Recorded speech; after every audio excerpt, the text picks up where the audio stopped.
Welcome to Loleventvods. Watch the full game of today's First Stand 2025 matchup. One carrying over to game 2 going to be like, and how that would probably advantage TL. Now, though, it's going to be huge advantages for KC. You have to feel like with all of those individual outplays just make you feel so confident in all aspects of the game. So if they do get a good draft, you have to feel like they're feeling much more confident and calm here up on stage. But let's get into it. I don't foresee a lot of change. I do see a little bit. I mean, the Rumble there, they've been that away from Impact. So a little bit of things are like changing sides here. But I would still ban Taliyah if I'm KC, because personally, Kallista's the one that is still up. Okay, well, so now Taliyah's open. I think Taliyah is very, very good for APA. Kind of regardless even of what jungler you get for Umpty. But that is just if you're going down like his individual player tier list. So in game number 1, Kana was getting the better of Impact, sure, due to matchup as well, and then the bot lane was getting the better, for TL was getting the better of that of KC. In game 2 that repeated, for me the biggest difference was jungle and mid. Both were getting gapped pretty aggressively. Obviously, Umpty mostly in the play towards top side, as there is a Taliyah, unsurprisingly. But that's why I actually really like this, ensuring that APA is a champion that he can perform on, because if he doesn't get solo killed and that point of pressure on that just completely falls away, so many of the plays that happen subsequently feels like that's where the snowball started. I do think picking Taliyah this early in a draft is going to be always very risky, so we'll see what Vladi has as an answer. We also talked about ease of execution in game 2, and I think it's really hard to recreate the success you found in game 2 for KC in terms of ease of execution on the top side. Xin, one of the champions that can get it done, but Camille, one of the few champions that has the CC to set up plays, can also snowball. Gnar is another pick that comes to mind, but it's less reliable. It's not that immediate engage that's always going to be there. And the Rumble has already been taken away. Galio is always another champion that we'll look at with the Xin Zhao. If you do want to combo it, don't think that that is going to be super fun to play into the Taliyah, though. No. What is the angle going to be? KC. Ahri will be the option. Ooh. So the dash obviously can be interrupted, but a lot of playmaking potential with this pick. But a very early to mid-game style composition when you have the Xin, when you have the Ahri, these champions that can find picks, similar to what KC brought in game 1, can be volatile options. Don't always scale the best. And the mobility there for the Ahri to try and escape whatever sort of pairing here Umpty wants to throw with the Taliyah. Of course, that's why the Xin Zhao was a good steal away pick for KC. You're taking away one of the premier dueling AD jungles that TL will be fishing for. And they throw down their Kai'Sa, so we're going to get some dive here as well.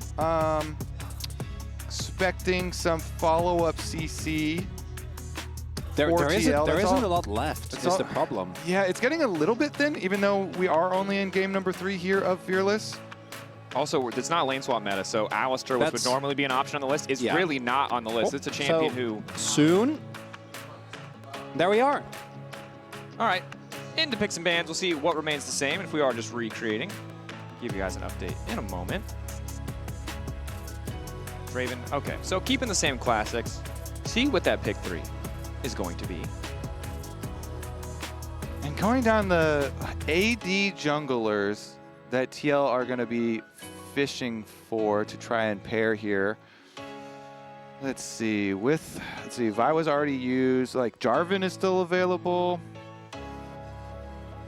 Yeah, it's kind of hard, right? Because particularly with Taliyah, you want something that both provides CC as well as... Okay, so the K'Sante did mean something that we saw on the big screen. Really, Xin Zhao is kind of the key pick that you would have wanted, right? Something that has reliable knock-up. But they're dropping jungle anyways, I believe, because we had the other pick as well. Also, as an update to the earlier issue, there was some sort of problem with the client that stopped TL from locking in their selected champion. So that's why we're seeing the K'Sante here and not so the Kai'Sa. The Kai'Sa was an error caused after league officials investigated by the client, so they allowed them to remake from that point. K'Sante and Kai'Sa. So K'Sante, Nocturne will be the lock-ins. We can forget about the Kai'Sa, as fun as that discussion was. So the AD junglers we were talking about, the Nocturne here, it does not set up for Taliyah, but does work well with side lane pressure. So the synergy there is not in lane phase. It is synergy with Taliyah in a very different way. It is synergy in playing the mid game and trying to pressure side lanes And I also do like this, although it does give you a way to go way, way too deep in some plays. So we'll see about the coordination with that combination. But this is a combination that can have extremely powerful synergies. And funnily enough, what you'd want to pair with the Nocturne is actually dive, right? So I do think that Kai'Sa pick does remain at the forefront on our minds. There is also something like the Jhin, where you'd not necessarily have to be in the middle of the fight. And I think as we get deeper into the pool, right, game number 3 now, the value of picks like that are going to skyrocket. On the flip side, though, especially with that Xayah ban, KC could very well themselves be fishing to just pick up that Kai'Sa on 4, save the counter pick, and then, because with the Ahri and the Zinza already locked in, you're going to be very happy to play towards that. The amount of CC that's available that Kalist would then be able to utilize is quite large. It's going to be a tough game for AD carries either way. You either pick the Kai'Sa who gets to dive with your dive, or you pick something else and you're going to get dove on. And it's while your dive probably jumps forward. So I think it's tricky for both AD carries in terms of what is the actual premier option. And part of the reason why we're seeing the Xayah taken off the board. Don't want a champion that can just easily ignore a lot of that dive threat. Final ban here for KC as they take a bit more time will be the Corki, potentially heralding, as you mentioned before, Mao, that they want to lock this Kai'Sa in, taking away some of the good AD carries into it. Interesting, then. TL's final response. Did they want to go even deeper into it? Or just keep on banning support engages? It's so tough as well, because I think TL is a lot more tied to particularly the power of that Nocturne, right? I actually really like the Lulu ban because we are getting to the point in the series as well where something like a Zeri Lulu, like there is actually 0 guaranteed CC on the side of TL, right? So if you have a Zeri that can just skate over and easily get away with the help of the Lulu, I think the game would be really hard to play out. What about some like Caitlyn pushing lane? Yeah, Caitlyn Lux, I think is valid. Because if you can push early with you know, Caitlyn and try and get tower pressure and get those side towers down. Option every pick going to the last second here. It's going to be the Zeri. Yeah. So the Lulu ban, a solid call out. What is the response here from the side of TL? Zeri is, if you don't shut the Zeri down, she's always inevitably going to be a problem. It feels like it demands either matching some of the scaling or picking something insanely aggressive. And aggression has worked so far for TL in this series. Like, I'm looking towards the Jhin in terms of lane pressure, but I think Jhin is really hard to play into the amount of backline dive that's available for the enemy team. The one thing that not only is the Lulu Zeri like a great late game combo, but it also actually has a lot of laning pressure. I think Lulu is one of the most oppressive supports if she does end up in good matchups. Instead, that's the classic. I think it's going to be Zeri Yuumi. Okay, I'm going to call back because this is really important for Western fans to understand. The only AD carry in the West who has played Lucian successfully is Yon. This is a huge opportunity for Kalist and or Yon to prove themselves. This is a powerhouse 2v2 that has almost always failed in the hands of Western ADs. What's that grin? Yon, there it is. Exception. Oh my God, we knew! We've gone back in time! We've gone back in time! Zeri Yuumi versus Lucian Nami. Good point though, Dracos. Yon got his Lucian license last year at MSI. Yep. Well earned. Oh, Spawn, give him, hype it up. Umpty as well, trying to get the team into it. Let's go. All right, so Team Liquid, they invested in that ultimate synergy we were talking about with Taliyah and Nocturne, try and make some picks for themselves on side lanes there. But, I mean, KC putting the Zeri Yuumi in the hands of Kalist there. A team fight will be hard to track down. And if I'm looking at these two drafts, I think I'd rather be KC. You have pressure on the top side of the map. I think your mid-jungle duo is miles ahead when it comes to just raw power and as well as how well they synergize together. And these games have been so snowbally that I find it hard to imagine a scenario where either the Lucian Nami just completely takes over because Yon and Core Jeju have been so consistent, have been so powerful, and there's a lot of dive pressure and global side lane pressure from the two ultimates, or you get a complete stomping and bulldozing of that Xin Zhao and Ahri combo, because if you do start falling behind, those can make such deep plays, and then the Zeri goes unchecked. I'm also a little bit worried about the Gnar push and how much top lane control can go over that way, but we shall see. I'm worried about a lot of stuff right now, guys. I'm excited! I'm so excited, but the thing is, both of these comps, incredibly explosive mid-game. The late game insurance for KC is there, but man, that early game with the Yuumi can be rough.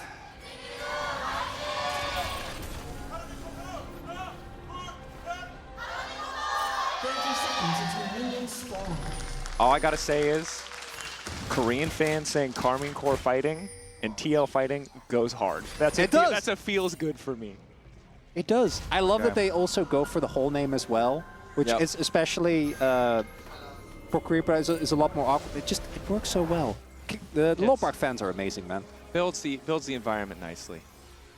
As we are got our mini map on, perfect, ready to turn go. it on, overlay on. But you highlighted it, Kobe. This top lane matchup, same as it's been in games 1 and 2, expected to be Gnar favorite. The difference, impact on this Cassante, has been a rock for TL in so many games across now so many years of gameplay. This man has been so consistent. And so if he can weather the storm, similar to how he did in game 1, it's going to be much harder for Kana to find that advantage. Gnar can snowball, but it's not the Camille in terms of immediate reliable pressure. I want to highlight the Lucian Nami as well, because we've had a lot of different iterations, as you love to see it, here between Kana and Impact. As that international game stat for Impact, I think it never gets old. And again, we saw there for Kana, it's so easy to forget that with the 4-man core of Owner, Faker, Guma, and Carry, he actually was a single game away from beating DK in the 2021 finals and making it with the core of the roster that obviously later would go on to have a large amount of success. But we're currently on the iteration of Lucian Nami, where early on they're decent. I think the lack of a Lulu means that they also will have more lane pressure than they otherwise would have had. But it's really the one-item spike, right? That's when you actually get to leverage the mid lane pride. That's when you get to start popping people. As junglers, the other interesting thing, we just need to see Umti basically full clear, 2.5 times, so he hits 6 as soon as possible. Yeah, main thing is tracking right now. You can see the pings were going down as well on the bottom side buff camps there, as TL invested their early presence in getting that ward and fully tracking the Xin Zhao on the way down so that Yon and Core JJ could try and get these trades off early on, but the extra Tri-Brush ward here will also provide enough safety for them to finish off their wave towards the tower and get the punch back. And Yon actually went for PTA. So usually what we've seen recently with the Lucian Nami is the first strike, right? Ever since we went to the one-item spike build where you basically use the calling bot. But PTA is going to give you a ton of extra damage in lane if you're able to proc it consistently. So it does make sense that they want to try and play towards that. But that sustain of that Yuumi is a nightmare to deal with. Yeah. Very frustrating. You already have the combat spell advantage for any Yuumi duo. Yon level 3 now alongside Core. Core burning through a lot of mana to make sure the health stays relatively close. Similar story for Targamas as now Kalisk goes all in, and First Blood is there! Outclassing the 2v2, the exhaust is here. Kalisk finally a chance to fire back after 2 miserable laning phases, and he'll find it there. Core sent packing the W, the Ultra Shock Laser will not connect. But that's the 2v2 kill, and it feels like that might be the beginning of the end. Yeah, we have seen a lot of this matchup, and when the Zeri Yuumi is the side that gets the first blood, it does not go well for the Lucian Nami. That is massive. Kalist, 18 years old. So many of these Yuumi Qs, setting them up though and just jumping in immediately, going for the finish on the kill. I mean, they kind of knew, too, as they were sticking around. Yeah, I mean, you saw it looks like there's no damage, but it's the heal and the barrier used instantaneously as they go in to stop any kill pressure from going down. So that difference in summoner spell is really paying off, even if the exhaust is just used ultimately to poke Core out a little bit more as Kana continues the assault on the top side of the map. Early game working out really nicely for KC so far, and while the early lead is good for KC, it's only a small item difference thus far. It's just gonna be so hard for TL to lock down a Zeri. That's one of the things when so many things are taken off the board. It's pretty easy for Zeri to get away from Nocturne when you have a Yuumi on your back. So KC, towards the mid stages of the game, if TL are not able to utilize their global ultimates to make some side lane picks, that's why you're really worried about early money on the Zeri. It's just so hard because there is no guaranteed CC, right? Like Nautilus and Vi, one of the big reasons why Vi started to come back in the first place is Yon still going. Yon trying to keep this one going, knowing that they have no summons left. Bubble goes in, but just barely misses. Kalist able to walk away, but it's still close. And I think Yon and Core know, as long as Kalista is able to finish that first item, they can still do a lot of work in the 2v2 trades. That first kill, it's going to hurt in the long run, but right now, they're still doing fine in the context of the 2v2 as Yike Gonna walk away empty-handed as he pokes his head in bottom side. Would have been big if they cancelled the backs there. Because you could saw as well, was just slightly diverting for a little bit there. Swap it out. But he's Nocturne, and really he doesn't really want to get distracted while he's doing the most important thing, which is get to 6 as soon as possible. Should be able to hit it when he clears some of those topside camps. As we do have movement towards the topside, I imagine playing for grubs here is TL. They're dropping a whole wave to be able to go over there. So drop the wave on bottom. Just going to let it go. Things out. Impact recalling. Jan early buff can start to step into Kana, but Kana level 6. Jan still playing with confidence here is still a squishy mini-Gnar at this point in the game. Kana has not had a chance to recall. Kalist target miss speeding up to the top side of the map. TP down bot lane for Impact. As Umti's going to start the grubs. Man advantage on the top side for TL. Kana chunked out. Not too bad of a situation. Doesn't look like you're going to try and look for the steal. Shock. Okay. That hurts. He has smite available. Have to smite that one. It feels bad. Have to smite that. But you have to get the free, right? Like, it gets you defeat. You are also trading a dragon. Like, you know that dragon is definitely going to be toast. going in. Charm connects, manages to dodge away. Yike now trying to follow. Wind becomes lightning plus flash available, but he won't use it. So Vladdy using his ultimate just for a chunk out there. Can start to pressure more, but APA, Patience does manage to walk away. And it's tense. We're 7 minutes in, there's only 1 kill, it's a 500 gold difference, but every play feels like it could be the game defining. Well, a big reason for that is the compositions that we ended up with here in game number 3 of the Fearless, because there's so many more outs for KC later on, but not so much for TL. Does still wait that red buff for himself and gets to his level 6 on Nocturne, immediately recalls and heads out towards the bottom side of the map, though. Yeah, both comps played pretty similarly in that they have a really strong mid game. The dodge. Outspacing. They've gotten all the cooldowns. Exhaust ticking, forcing the cleanse out. That's again 2 Yike is the trade. jungler coming over here too. Yike is on the way. Level 6. He got tagged. That's the flash. Jan slowed. Extra movement speed coming in courtesy of Core. Now trying to make it out. 6. Level 6 for Jan means he can't just cold away if they try to stay for too long. Taking some of Yike's time at the very least, but not ideal to trade even on Sums, given the extra one, or even trade down on Sums, excuse me, as it was heal and the cleanse used for just the exhaust of KC. Yeah, as I was saying, I think for KC, the insurance policy is just so good. You know, you have a really strong mid-game draft with a ton of CC, dive, and team fighting potential. But if that fails, if they end up falling behind, there will just be a point in the game where Kalist can fully take over, and that just isn't really there for TL. So I think they are much more reliant on getting value out of these global ults, as Kalist is still level 5, but yeah, he needs to be careful. Once Kalist hits 6, he is going to have an all-in window that is frankly terrifying. Good respect from Jan not to immediately use the culling. Kalist keeping his back to that wall so he can just parkour away if the culling does come out. Makes it so awkward for him to try and finish a kill or press the advantage further. APA might be in trouble here. Dash forward. Charm flashed away from good reaction. That'll still cost him the summoner spell. It'll be the repeat gank he has to be careful for, as Vladdy does at least use ultimate. I mean, yeah, Umti does have a level lead, but the top side recalled here for Team Liquid, so you have nobody to back you up, so it's all kind of posturing. Gonna get the crab. AP I love how we say up. there's no way, and then he just blast comes over.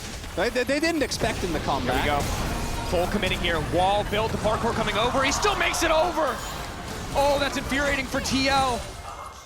If the timing had been a 1/10 of a second, I'm sure he just gets knocked off by the wall appearing there. It's double rough because APA also, I think Umti otherwise gets the channel on the flash. Vladdy. I think the extension actually was what made the difference. Flash out. Good from 4. Doesn't have good information. Culling now used. Flash over the wall committed onto Vladdy. Charm used, but extra movement speed about to come through. But they're going to finish that one. Another auto. Jan and Core finding the pick in mid lane. Communication there from the TL side, but the W flash. Ulti in. Yumi ult coming out as well. Yike trying to split. Core might go down, but Jan likely to keep his life. Bubble connecting as well. Core sprinting. Slow. I just don't think he's fast enough, but he does have the flash. Will walk away, so they burn a lot of resources, but ultimately they get what they came for. They get the kill onto Vladdy. I don't know if that's worth it though. Jan not having a flash available is going to be big. We also had Core using his. That means that the potential now for Vladdy, who, yes, he doesn't have flash, but he has his ult. It's so easy for him to gap close. And that's not even, we haven't seen Kana join any of these fights yet. So that could be huge as well. And as every time when we see a Nocturne, you're always going to talk about the first ulti. The first ulti was, frankly, not really working out. And I think with Nocturne in particular, if the enemy team knows you're in the area, it takes away so much as impact. Impact all out onto Kana. Does not manage to connect on the Pathmaker, though, so we'll just use that ult to get a bit more space, clear the wave, even things out. Yeah, I mean, the top side one with the walls were still connected there, so Kallista's able to get out, and, you know, he still has flash and barrier. It's like going to be so safe there that they can just rotate right back up to Grubs. Teleport does come out from Impact to go up the top side, but Umpty has already decided to seed it for TL, goes down to the other side, finishes up Krugs, go for his reset here, wait for the ultimate cooldown. Like you said, you know, highlighting that Nocturne ultimate being such a big part of trying to make a play, so they're going to wait for it. Second objective for KC. Neither side has claimed any of the defeats. It's 1 kill to 1, no towers have fallen, and just the 2 objectives. Although 3 total have been taken. It was a split on the first Grubs, so neither side going to get the credit as Kallista. Still weathering the storm well in the mid lane. Obviously happy to sit back, knowing that even if he doesn't make an aggressive play, the scaling does very much favor him. Yon closer and closer to Collector, which will be a big boon in these fights, especially against so many squishy champions on the side of KC. Okay, here we go. Yike coming down through mid lane, 2 for the 4v4. APA here, Vladdy dashing forward. Charm is going to connect. Are they going to overcommit? Waiting for them to get out of the minefield. APA going to find himself locked up very quickly, but now Umpty goes to the backside. It's going to be Vladdy who's in trouble, dashing back to his team. Yumi coming in to try to seal the deal, but a bit more healing going back, and now it's Kallista's going to flick back. A perfect flick going to keep things going. APA trying to finish the kill. Kallista's getting lower and lower. He's not powerful enough yet. The flash forward, the exhaust. Targamas is just a little cat. He can't do a damn thing. TL, take the exchange. KC, they go over into the Nocturne ultimate. They can't see the backside of that team fight, and they overcommit. Huge plays for Team Liquid. Dracos, they have at least just saved their mid game here. That's going to be the Dragon. They push out on both mid wave and bottom wave just when they need it. Team Liquid finds some saving grace. This was a peeling Nocturne ultimate that they set off, and KC dived forward anyway. It's such a risk because both Nami and Talia in these choke points are such a nuisance, right? Even with the being used early, not able to actually get on top of them. Umpty, meanwhile, is making use of the chaos that the attempt at engage creates to just auto freely, and if Nocturne can get multiple procs of his passive off, he's obviously going to shred through. Had the Hexblade done as well, and now the gold looking completely different. 2K lead here for TL, and KC, as I said, they still have the insurance policy, but they're gonna kick themselves for that one.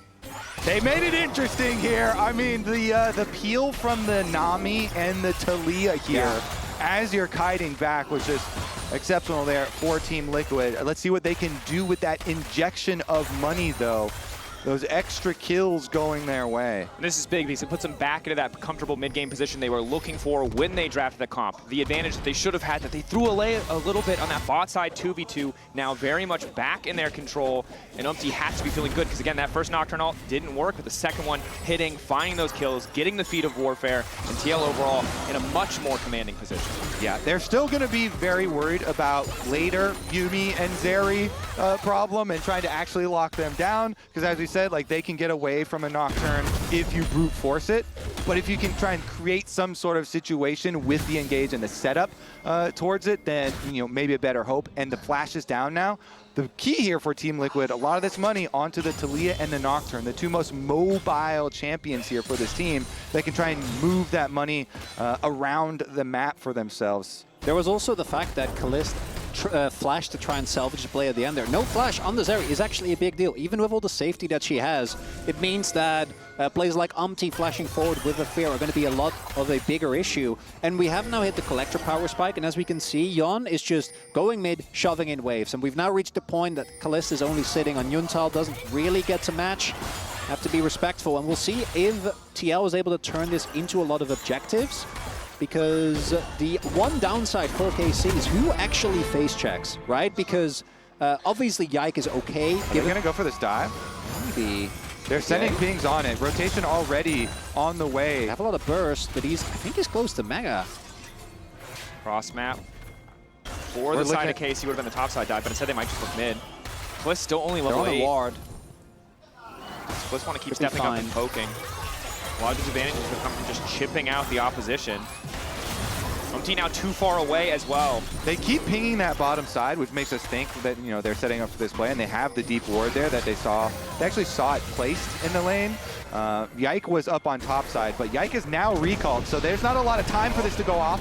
Mininar's a sleepy boy. He's not really going to have a good way. This one flashes now, trying to get a little bit tricky with it, but he goes all out. Umti tanking the tower, but just a blinking health bar. Kana's still standing for a little bit too long. Third stack on the Hyper. Kana trying to run. Manages to get one back again. TL find the kill, but trade one in return.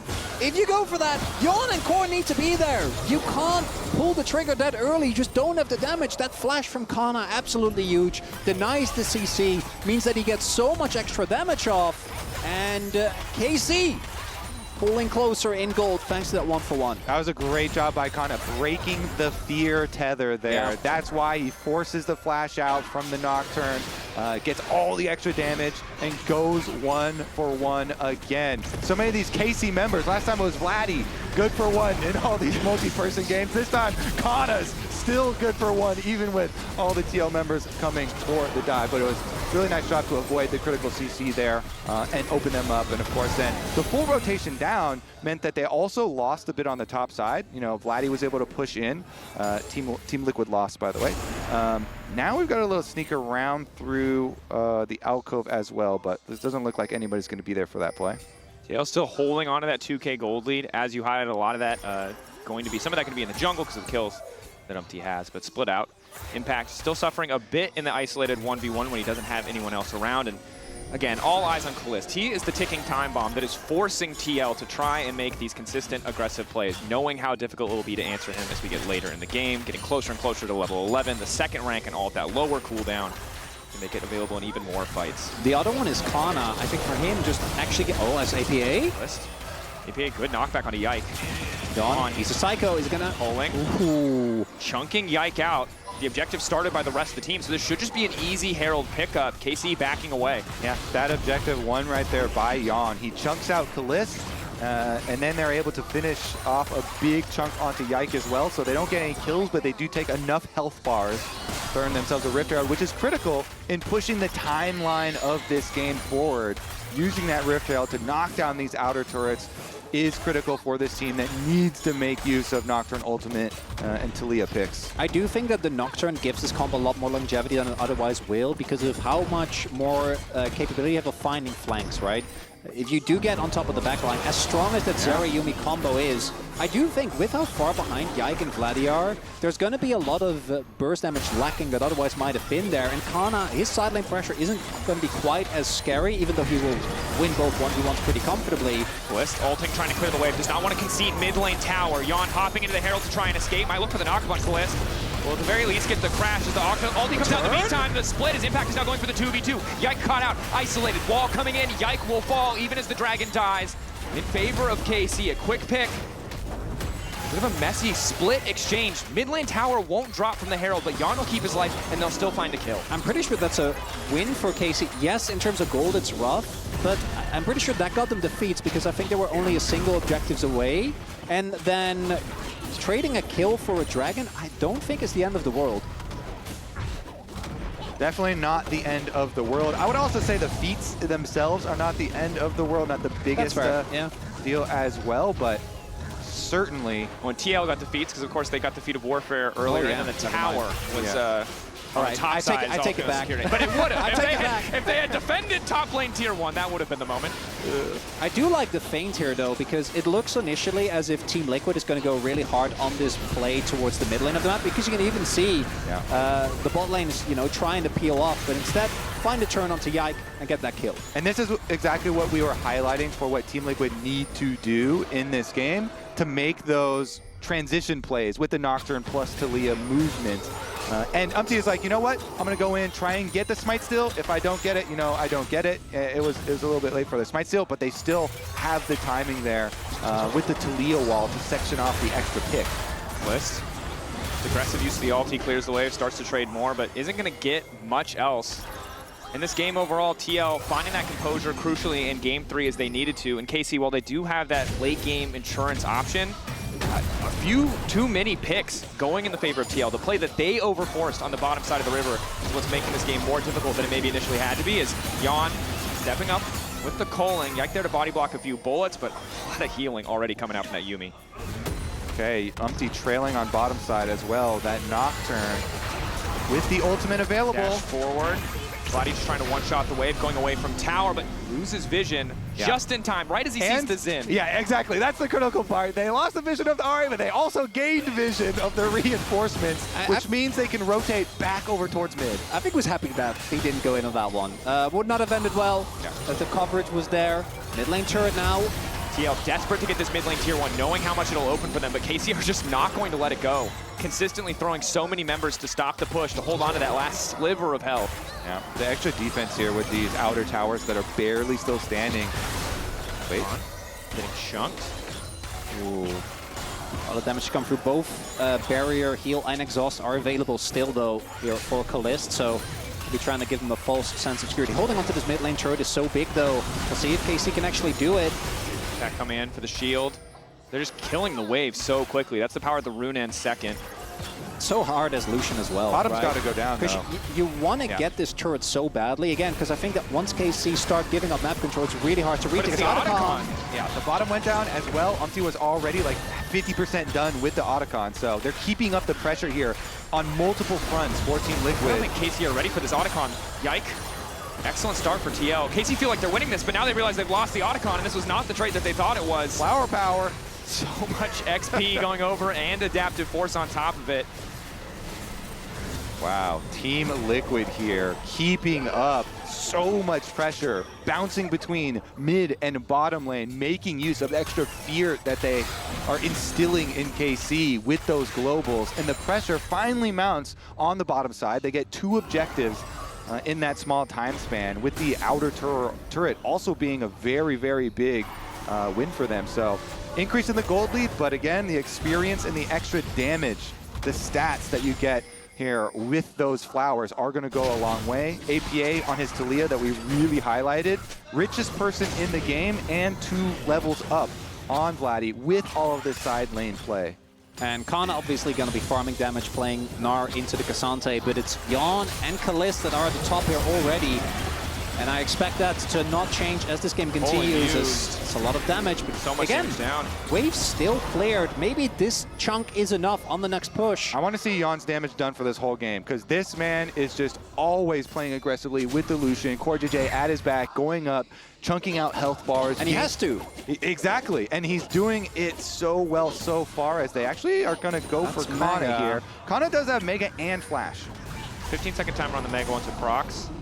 Can just stop the backs, try to prevent him from going anywhere else. Slow play it. Kana. Okay. Crunch out to safety. That's Flash a big win. as well.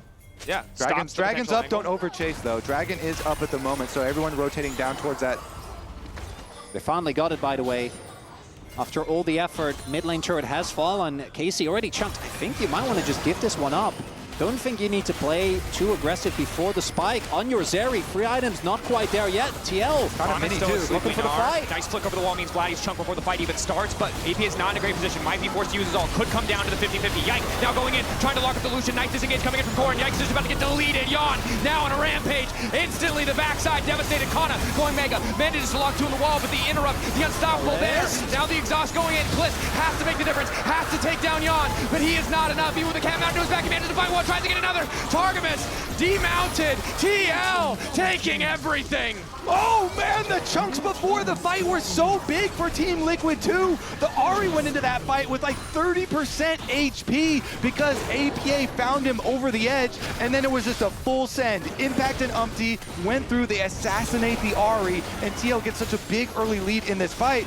Chronicler, take us through the pressure that KC were feeling here. I think they can back off. That's the big thing. This wasn't even sole point. It was just for a second dragon. The chunks come through, and the fight is so segmented, right? The backline isn't there. We immediately take out both Yike, who on the turn wasn't really immediately there with the rest of his team, and you need to be so crisp if you want that turn to work, right? I think that in my opinion, going for the fight in the first place was a big gamble with the chunks that came through. Just let them have the dragon. You can peel off, because the engage isn't actually that good. On TL, there's no Ornn, there's no Nautilus, but instead, that might be the play that breaks the game. Finally, 25 minutes in.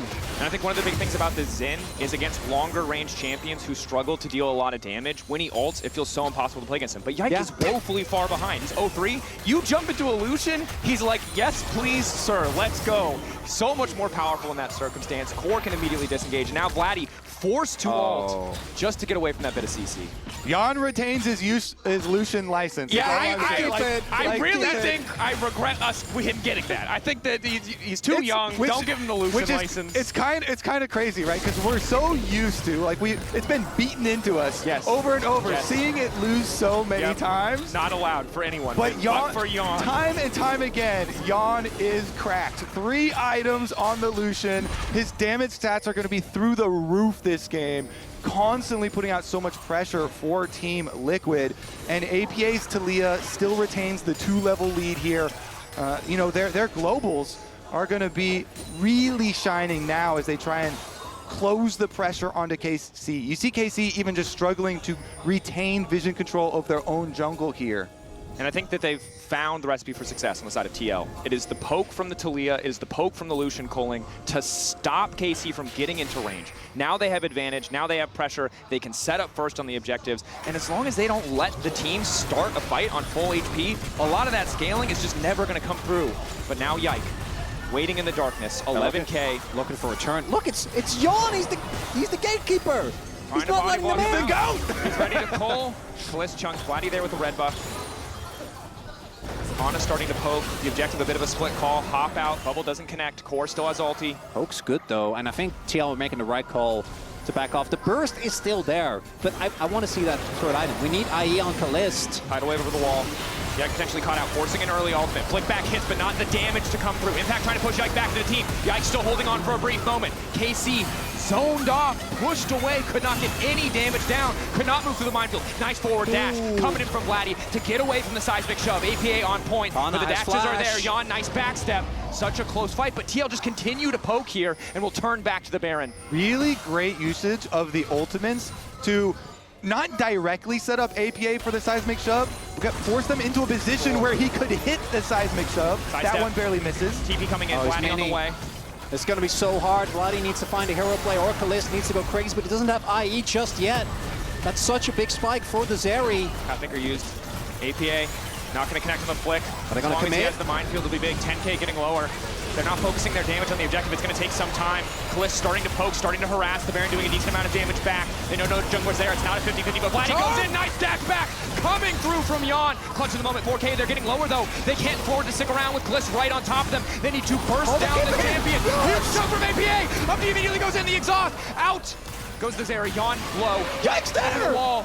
Will not commit to the objective. 3 blinking health bars on the side of TL, but the range isn't there. The follow-up isn't there. They will walk away. Okay, KC managed to stop the Baron from going down. Oh, it is so intense, and that was a critical stop from KC. That Baron would have broken the game there for Team Liquid. This was the initial pick we were talking about. The Nami ult zones the Xin back, so then APA is able to hit the shove. Impact, even though he gets charmed, able to ult and secure the jungle pick. Then it gets dicey, though. Here we go. KC with a critical contest on this Baron. A really big thing is that Jan is zoning, right? He's the gatekeeper, which means that Baron is barely going down. They don't have the fastest Baron take in the world anyway. And then there you see KC smelling the weakness. If Kalist, again, has IE, I think they just get completely chunked. But then that moment right there almost gets the turnaround. And I think TL can be really happy that that Baron reset, because otherwise, if it doesn't reset and Yike makes it over the wall, they just get the Baron. And then KC, that lead doesn't mean nearly as much anymore. And there's a small window here. There is no exhaust, there is no heal for Kalist. He has flash, he has IE. He is still a threat that has to be respected, but there's a window here for TL as they take this third Drake to maybe look for a pick, to maybe force a fight before those summoners are back up for Targamas. I think the problem, though, for KC with the rest of the team in the state that it is that TL can very reliably put all their resources into taking down Kalist. Because of how far behind Vladdy and Yike are, they're not nearly as big of threats as they could have been otherwise. Yeah, the mid game has just been so massive for Team Liquid that Umpty has a jungle level lead of 4 levels here over Yike on the Nocturne. He's almost flamorizing him. Umpty is higher level than the top laners, okay? This Nocturne is such a massive global presence on the map right now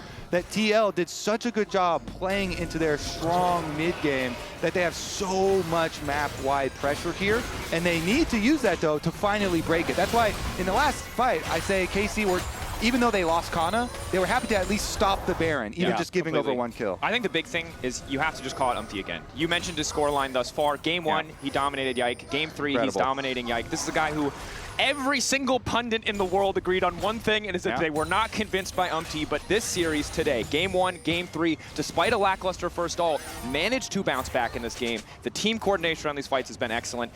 KC running out of ways to play the game. We talked about the one late game scaling option. It's starting to feel like their only option, but maybe APA has been caught out. Umpty coming in. Can they find the immediate solo kill? Crunch back out. Yon's waiting over the wall. Kana likely to fall here. Weaver's wall coming out as well. Kana nowhere left to go. Tries to get the wall down, gets a bit of CC, gets a chunk, but there's no follow-up as Kalist just forced to walk away. Again, you just really have to respect these Nocturne Global here. It is so hard to do anything in the side lanes for KC and TL. They pull the trigger, they get their kill once again. And the one point of map pressure to have is Kana, right? Like, obviously Kalist is the big guy in terms of trying to still carry the team fights, but Kana in a side lane, he's still sitting on 3 items. He can be a threat, but there is just so little that he can do. Look at from how far the rest of the team is able to join here as he tries to go, even dodges the initial setup, right? APA's attempt at a flick, but it just doesn't matter. I think he thought for a second before he sees the rest of the members that he could, because he could have jumped in with the crunch, he could have tried to throw 2 houses to finish the kill, but thought maybe he'd get away. Instead, walks away empty-handed as TL, once again, starting the objective. This is gone.